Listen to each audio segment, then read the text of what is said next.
For today's video mga friends, ay nandito tayo sa New Trail Gym, Davao City, kung saan makilahok tayo sa ka-6 na po na anibersaryo ng Uro Integrated Cooperative or OIC with a theme, Uro at 60, Looking Back with Gratitude, Moving Forward with Greater Purpose.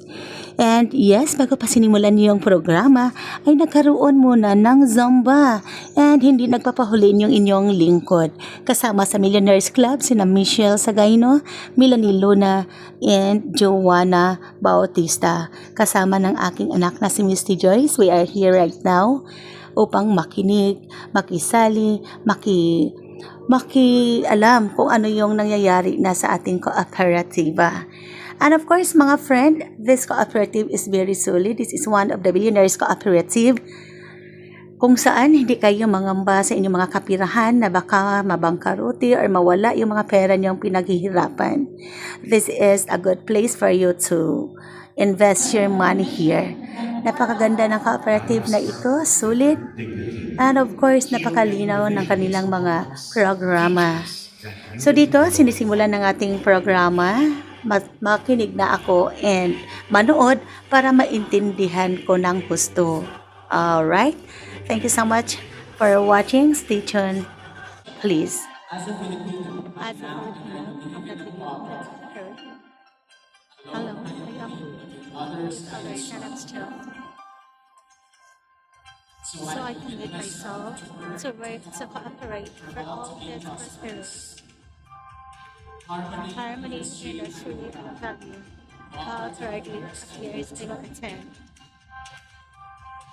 Responsibilities I will assume. The cooperative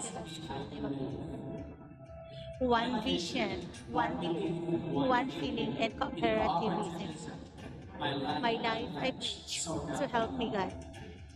Vision for. Let us also guide our members and the community when providing relevant financial and allied services. Vision, a leading and dynamic cooperative responsive to the needs and aspirations of empowered members. Core values, integrity and innovation, commitment, celebration and volunteerism, accountability, respect, and excellence.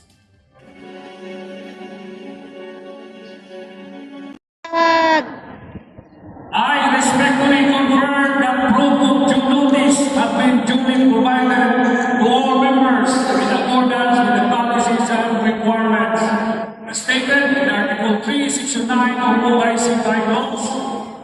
During regular or special General Assembly meetings, at least 25% of the total number of members entitled to vote through MIGS shall constitute a quorum. For this branch of OIC rate, the expected total number of MIGS is 739. The quorum requirement being 25% of the total MIGS is 105 members. Based on the legislation as of March 21, 2026, 7 cost effective. For the information of the General Assembly, 367, authorization to extend operating hours beyond regular hours for member convenience. Tapos ng aming programa mga friends, and alam nyo ba lahat ng mga nag-attend ay mayroong souvenir na program. And mayroon ding t-shirt na 60th anniversary. Ito ay silver anniversary as a remembrance given by OIC. Mayroon ding ibinibigay na magazine. And of course, the eco bag.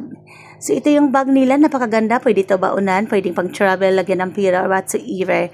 And right now, ito yung napanalunan namin sa raffle kung saan lahat ng mga attendees ay nagkaroon ng raffle. So kaming lahat na mga kasamahan ko from the office ay nanalo kami, and thank you so much. And congratulations to Michelle Chris Sagayno sa napanalunan mong malaking TV. And of course, I hope ang mga kasama mo sa bahay, your family will enjoy watching televisions dahil napakalaki, napakalinaw I think. And napakasaya. Thank you so much, Lord, for these blessings. Thank you so much, OIC. And once again, happy 60th anniversary. And 60 years pa more. 60 years pa more ang prayer ko sa inyo, OIC. Para marami kayong matulungan, maraming buhay na ma-uplift, maraming mag-guide yung kanilang self, no? To empower sa mga people in the sociedad. So, alright. Thank you so much for watching. This is MJA Channel. Have a great day, everyone. Tara na sa OIC, mga kaibigan. Magpa-register na. Pwede namang online. Kahit saan kayong panig ng mundo.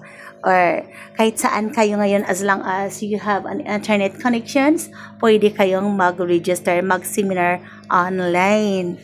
Alright. See you there. And of course, happy investing, mga kaibigan. Bye-bye.